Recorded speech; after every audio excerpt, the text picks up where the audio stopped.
உங்கள் அன்பு ஸ்நேகிதி ராதா பாஸ்கரின் வணக்கம்.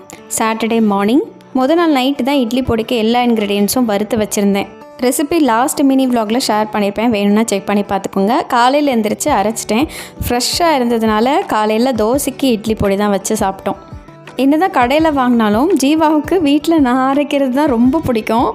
சின்ன குழந்த மாதிரி நான் இட்லி பொடி செஞ்சுட்டேனாலே அவ்வளோ ஹாப்பி ஆகிடுவான். குழந்தைங்களுக்கு ஏற்ற மாதிரி செய்கிறது தானே ரொம்ப கஷ்டமாக இருக்கும். திவா குட்டி கூட இட்லி பொடி சூப்பராக இருக்குதுன்னு சொல்லிடுச்சு. இதை விட நமக்கு வேறு என்ன வேணும்? பிரேக்ஃபாஸ்ட் முடித்த கையோட லஞ்ச் ப்ரிப்பேர் பண்ண ஆரம்பிச்சிட்டேன். ஏன்னா பசங்க வீட்டில் இருக்கிறதுனால ஸ்கூல் டைமுக்கே அவங்களுக்கு பசிக்க ஆரம்பிச்சிடும். ஆனால் அவங்க வீட்டில் இருந்தால் நமக்கு வேலையே ஓடாது.